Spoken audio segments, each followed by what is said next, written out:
I'm going to say thank you to Elijah. Elijah, how old are you? 20. I've known Elijah for 20 years probably, since he was born. And so it's cool to see Elijah up here doing this. It's one of his passions, obviously, is leading worship and singing. So thank you for being here, Elijah. This morning we are continuing our series called Fine Print, where we look at a few passages that are often maybe misused or misunderstood and attempt to add the contextual backing of those passages.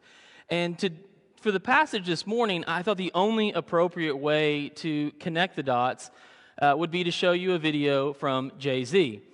It's a clear connection in my head, and hopefully it will be for you as well. Thank you. Cole's understanding. Cole's like, absolutely, this makes sense.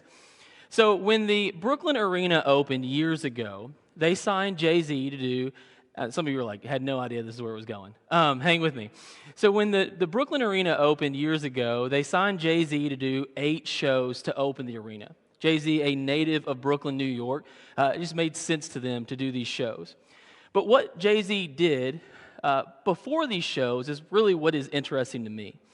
There were a lot of ways that Jay-Z could have gotten to the Brooklyn Arena from his home. He could have taken a private car, probably even a helicopter, a lot of different modes of transportation.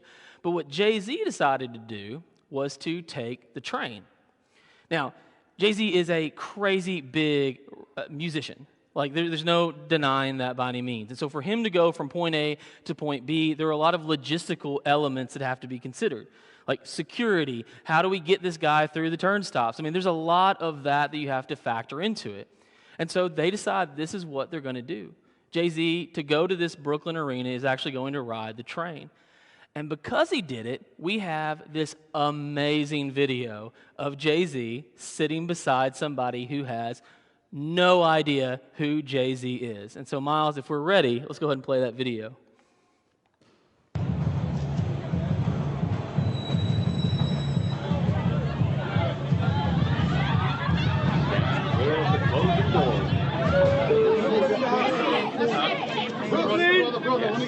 Not very famous, you don't know me.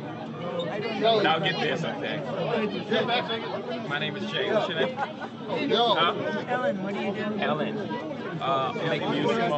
Great. Did you just do a performance? Well, I'm on my way to a performance in Brooklyn at the new Brooklyn Arena. Oh, fabulous. Yeah. I 8 shows actually. Already? This is the last show. This is the 8th show. You're going to several. Yes. I'm proud of you. No, we don't like that. I already got it. Jay-Z. Oh, you're Jay-Z. I know about Jay-Z. So I love that video because, one, he sat down beside the cutest, sweetest lady possible on the train. But if you're that individual, let's put ourselves in Ellen's shoes for just a moment. You're just riding your train, trying to get home, and there's this so much commotion that's happening on the train that you probably take every single day. And then this man enters the train, and he's got an entourage with him. There's security, there's all of that. And then he looks around to sit down, and he sits down right beside Ellen. Now, there's a lot of opportunities for Ellen in that moment to judge, to be like, what is going on here? Who is this individual? Who does he think he is? But she doesn't do that. She looks at Jay-Z and just sees another person just like her trying to get from point A to point B. Now, I love how it ends, where she recognizes it. She's like, oh, I know who Jay-Z is. I don't know how many albums she has of Jay-Z's. I don't know. But you can see the kindness. Now, it reminded me of a famous quote from Ted Lasso, to be curious, not judgmental. I've already done a sermon on this, so I'm not going to do another one. But Ellen's attitude towards meeting Jay-Z reminded me of this mentality. Now, this morning, we're going to spend some time looking at Matthew chapter 7, if you want to go ahead and find that in your Bibles or on your phones, whatever devices you use. But our verse this morning highlights a passage that is often used to grant freedom to do whatever one likes, as long as we don't look down on others for doing what they like. It's this essential, moral get-out-of-jail-free card. Do not judge, or you too will be judged. As a kid, I remember pastors saying, "Judge lest ye be judged," and thinking that Blackbeard himself had quoted this, only to learn that it was Jesus, not a pirate, that was giving us this line, "Do not judge, or you too will be judged." But again, the misapplication of this echoes a mindset that states, if you don't judge me, if I don't judge you, then I'm in the clear to do whatever I want. I think this comes from our society's belief that judgment has such a negative connotation to it. But this would not have been a foreign concept to Jesus' audience. It's likely the disciples would have quickly accepted this idea that they would be judged for how they live. When John records the words of Jesus, he brings to light a righteous judgment in John chapter 7, verse 24. But the key element to this is how we apply this judgment matters. So when Jesus speaks the second line that we see here, for in the same way you judge others, you will be judged, and with the measure you use, it will be measured on you, his audience would have also understood this connection. That if we judge others harshly, that we will receive that same treatment.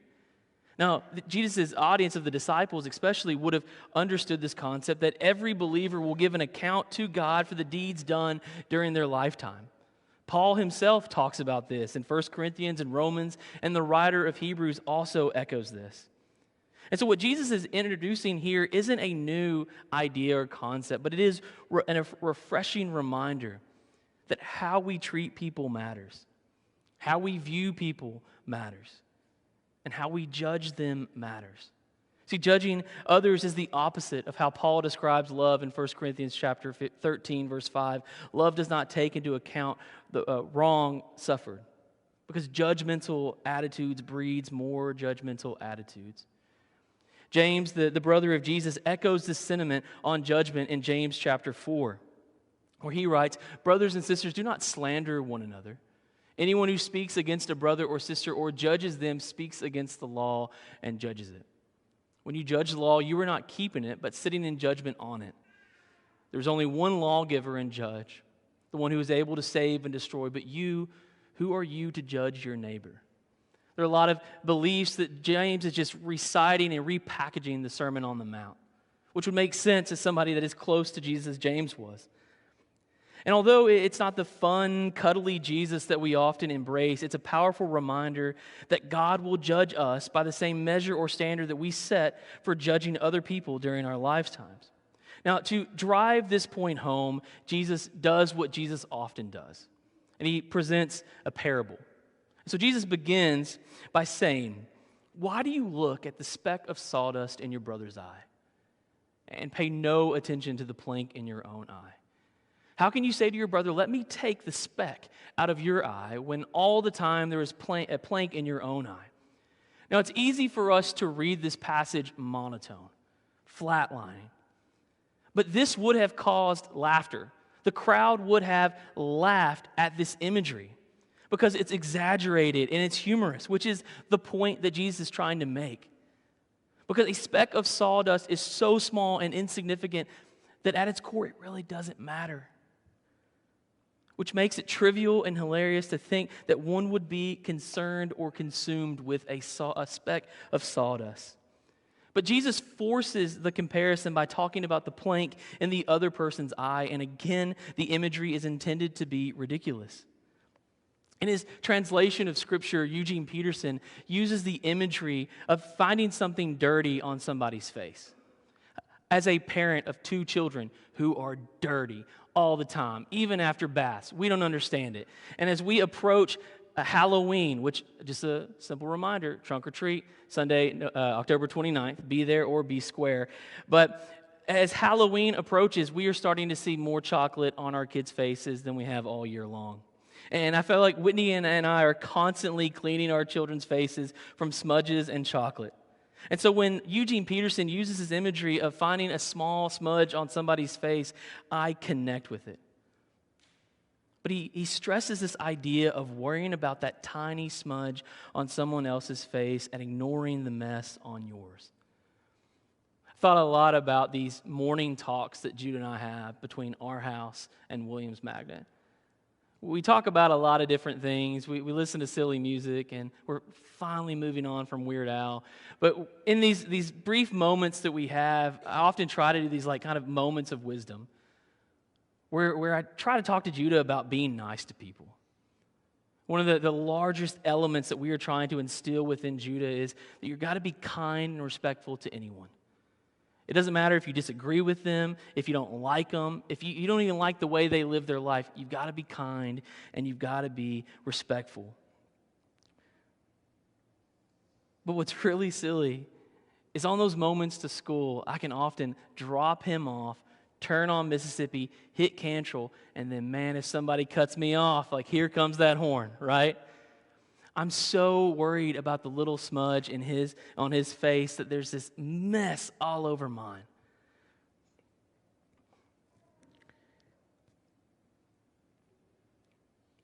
See, I try to tell Judah that he needs to be kind and respectful, only to realize that I've become this traffic monster on Cantrell Road. But it's easy to miss the point here. See, the presumption is on us in this story. A lot of times we disconnect and we make the story about other people, but what Jesus is really trying to do here is to turn the tables on self-reflection and evaluation and using humor to do so. See, we're having fun talking about planks of wood and specks of sawdust in our eyes, but Jesus is really saying, do you know how you're living? Do you see how you're judging people? See, we get caught up in the laughter and the silliness of the imagery here and overlook that Jesus is saying that we might be the problem. Perhaps the judgment that we are placing on someone may not be as big of a deal as the plank in our own eyes. Jesus is saying that you need to look at yourself and consider your own faults before you challenge someone else. Perhaps it is the very log in our own eyes that is hindering our ability to see this person as God might see them. That same log may hinder our ability to show the same love and mercy that God might extend to that person. But the tone of this whole passage changes with the next line when Jesus drops, "You hypocrite." When Jesus says this, you probably could have heard a pin drop. Because remember, we're having fun. We're talking about planks and sawdust and how silly it is for somebody to be walking around swinging a plank with their eye. Like, we're having a good time. And then Jesus drops, "You hypocrite." I believe this is probably where we get the line, "Check yourself before you wreck yourself," if you're familiar with that. But Jesus says, "You hypocrite, first take the plank out of your own eye, and then you will see clearly to remove the speck from your brother's eye." Friends, there are countless examples of this throughout Scripture. Of individuals failing to see that they are walking around with a plank in their own eye and are desiring to call out the speck of sawdust in someone else's. David does this. When David sleeps with Bathsheba, has her husband murdered, Nathan, the prophet, confronts David. And he tells David this story about a man stealing another man's sheep. David, the text says, burned with anger against the man and said to Nathan, "As surely as the Lord lives, the man who did this must die. He must pay for that lamb 4 times over because he had such a thing and had no pity." And Nathan follows up, "David, you are that man. David, you have the plank in your eye. You're so ready to judge somebody else, but you're failing to see that by walking around with this plank in your own eye, you're making a bigger mess than anything that the man with the sawdust could have done." But it's not just David. Jesus talks about this in John chapter 8, the woman caught in adultery, where he challenges the Pharisees and the teachers of the law. And in John chapter 8, verse 7, when they kept on questioning him, the Pharisees and the teachers of the law, he straightened up and said to them, "Let any one of you who is without sin be the first to throw a stone at her."